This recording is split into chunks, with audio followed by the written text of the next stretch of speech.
Welcome back. My name is Brijesh. Today we will be looking at the chapter number 8. Earlier we have already seen till chapter number 7, in which we have understood about the Buddha's teaching and also Mahavira's teaching, right? So what was the impact? We will see into this chapter that how the Buddha's teaching impacted Ashoka. But before that, I would want to provide information. Earlier, I had asked a question when we were understanding about the Upanishads. So I had asked a question that in national emblem, a line has been taken. So which line has been taken? The line Satyamev Jayate, which has been taken from Mudukha Upanishad, not from Chandogya Upanishad. So remember this. Sometimes these questions may be asked into the PCS exams, right? So let understand about the further developments of this period about the Ashoka and his kingdom. So here it has been mentioned about the definition or simply provided with the information like a very big kingdom is also known as empire. Remember this. Then where several kingdoms come together, it becomes an empire. So let us understand that how Ashoka ruled an empire, right? And what is an emperor? Ashoka was one of the greatest ruler known to the history, and his instruction inscriptions were inscribed on pillars as well as on rock surface. So let me tell you that this chapter is really important in terms of providing the information about the Mauryan dynasty. Not only about the Mauryan dynasty, some important places which were ruled by the Mauryan. Definitely, a large part of the India was ruled by the Mauryans, and Ashoka was very unique in terms of providing the information and sharing the information of that era. How he wanted to share the information or the message of Dhamma by providing by carving the stones and by making the pillars. So in this chapter, the basis has been clarified or some base has been developed by the NCERT. So whenever we will be understanding the next chapters and we will go into the advanced book, it will help you to understand the advanced book that these development how they played an important role, right? So these instructions which inscribed by Ashoka was meant for some purpose. So we will understand it into the next chapters as well, and we'll provide the more information about these messages. The empire that Ashoka ruled was founded by his grandfather, and his grandfather's name was Chandragupta Maurya. So we will also look into this chapter as well that how Chandragupta Maurya became the ruler, right, and who helped him to get the entire of India. So this development happened somewhere around 2300 years ago, and Chandragupta was supported by a wise man named Chanakya. So Chanakya is also known as Kautilya, and he is a very famous and known personality in Indian history. So many of the Chanakya's ideas were written down in a book called Arthashastra. So we also know that the Arthashastra plays a really important part when and also provides the crucial information about the rule of the Mauryan dynasty. In the next, what NCERT providing us with the information about the dynasty. So let us understand that what is the dynasty meaning, right? So when members of the same family become ruler one after another, the family is often called as dynasty. So Maurya was a dynasty, and three important rulers of that dynasty becomes important for us, right? So Chandragupta was the founder, and his son was the Bindusara, and Bindusara's son was Ashoka. So this becomes the part of the dynasty. And now, since we are understanding about the Ashoka, so let us understand that what type of development happened or what type of administration was done in Ashoka's period, and also in the Mauryan dynasty, what type of administration was going on, right? So some places have been marked where the inscriptions of Ashoka have been found and which have been marked with the red dots. So let me just show you that these places which have been marked on the map. So look here. So this time also UPSC has asked a straightforward question from the locations which have been mentioned. So Dholi and Jaugarh were there. right? So these information which have been mentioned in NCERT, all the maps which provide the geographical information, it becomes really important. Please mark these important locations and try to revise it on alternate day, so you would be able to recall it or would be able to remember it for a longer time, right? And you would also be able to understand India, ancient India, with a greater understanding, right? So these places which have been marked here, really important. I have already marked that why these are important, because the questions directly have been asked from these sections. So the empire included the capital Patliputra. So pay the attention that the capital was the Patliputra, Taxila and Ujjain. Taxila was a gateway to the northwest, including Central Asia, while Ujjain lay on the road from north to south. So this portion, this information that where was Ujjain? Ujjain was lay on the route from north to south, whereas the Taxila was the gateway to the northwest. Here, one important fact I would want to share with you, that for a brief period of time, Ashoka was also been appointed as the governor of Taxila. So this is really important, that sometimes these small facts becomes really important for the purpose of uh, preliminary examinations, and it can be asked whether into like different PCS exams or different competitive exams, and sometimes maybe you can see the straightforward question being asked into the UPSC as well, right? So apart from that, what are the difference between the empires and the kingdom? How empires are different from the kingdoms? So emperor needs more resources because the empire is bigger than a kingdom. So of course the number of resources would be required would be larger than the kingdoms. So this is the one base difference in the empire and the kingdom, right? So they also need the large number of officials who collected the tax. So it becomes really important to understand that when there's a big uh, empire, so it becomes really hard to administer the entire empire by being centralized. If any dynasty or any king would want to administer it centrally, then they must have had some kind of elaborated arrangement of officials who must have helped them. So this is the thing which has been provided as a further information in this part, that how these officials uh, help the emperors to centralizedly control the entire uh, area or the entire uh, empire, right?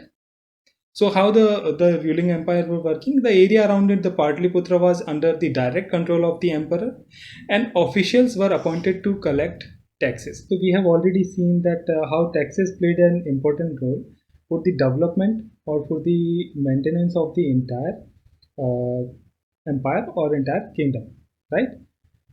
Officials also punished those who did not obey the ruler's order, right? And there were also the spices to kept a watch on the officials whether they are following their instructions properly, whether they are doing their duties correctly or not. So emperor supervised them all with the help of number of royal families and senior ministers. So there were elaborated system of these officials, and they were also being supervised with the royal family and the senior ministers. There were other areas of provinces. Each of these were ruled from the provincial capital, such as Taxila or Ujjain. Some amount of control from the Patliputra, and royal princes were often sent as the governors. As we have already established the fact that for the brief period of time, Ashoka himself was became the appointed as the governor of the Taxila. Right. The Arthashastra tells us that the northwest was an important area for the blanket. So here it is talking about the what type of trades was happening, and the South India for its gold and precious stones.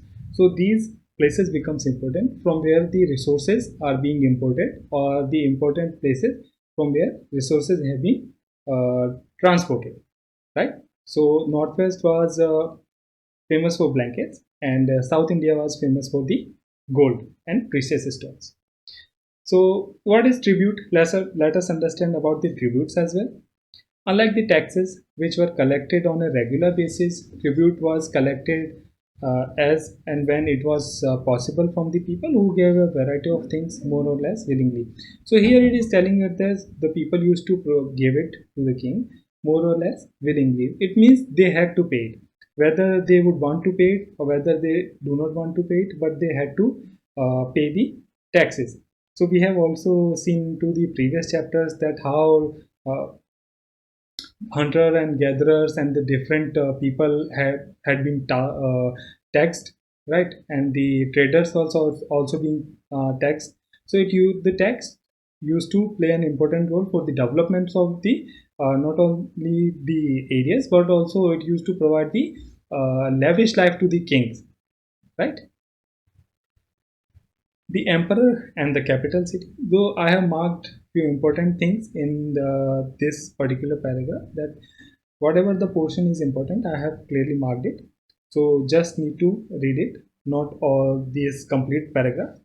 So Megasthenes was an ambassador who was sent to the court of Chandragupta by the Greek ruler of West Asia, and his name was Seleucus Nicator. So Megasthenes was the uh, ambassador which was sent to the Chandragupta's court by Seleucus Nicator. Right. So he's carried in a like here the brief information has been provided about the grandeur of the Mauryans, that how they used to come out of the places. So here what Megasthenes mentioned in his book Indica, like he is carried in a golden planking, and including a flag of trained parrots, and they were also there, the circle about the heads of the emperor and the king, normally surrounded by armed women.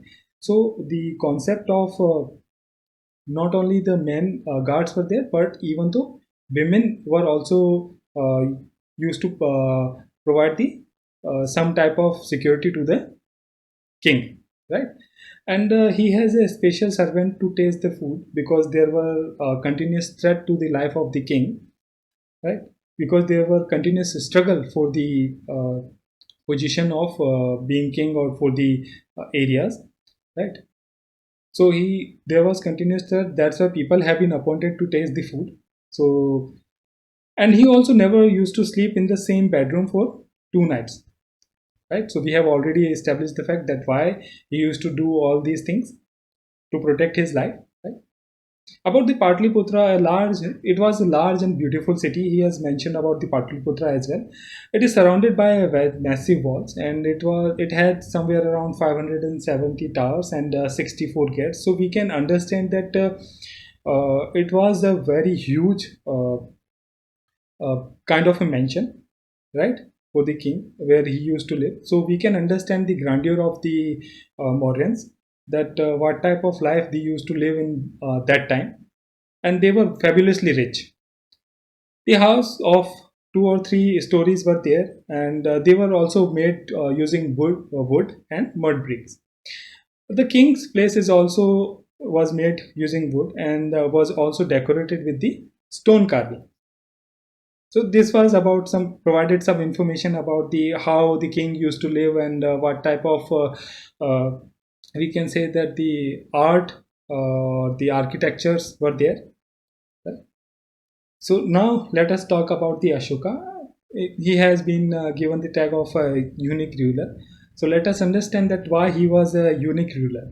So most famous Mauryan ruler was the Ashoka, and first ruler who tried to take his message to the people through the inscription. So we have already understood that this was the inscriptions was a method of Ashoka to pass his message to the masses or the people, right, of his kingdom, that what they need to do, how what should be the dhamma. So these all type of things were inscribed, right. So most of Ashoka's inscription were in Prakrit and were written in Brahmi script. So understand that earlier we have also seen that why they were using the Prakrit language, because Prakrit was a language were used by the masses, and Ashoka was wanted to reach to the maximum people, so they can understand his message in a very clear and straight language. He did not provided these messages in the complex language such as Sanskrit or anything else. He used simply the Prakrit, which used to be spoken among the masses, and the script was used as the Brahmi script. So remember this.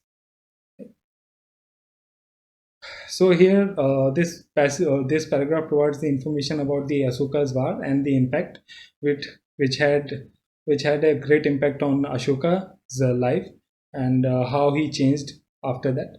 So Kalinga is an ancient name of coastal Orissa. So remember this, that Kalinga was the name of the coastal Orissa, and Ashoka fought a war to conquer the Kalinga. He was so horrified when he saw the violence and the bloodshed that he decided not to fight any more wars.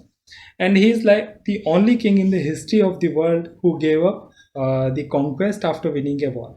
So these facts becomes important, that who was the king who just gave up after winning the war and decided not to fight. So he was the Asuka, right? So it changed its like mindset about that there should be no war and there should be no bloodshed. And why he did that, there were the reasons of doing this kind of thing. So Ashoka's inscription and describing about the Kalinga's war becomes the important fact.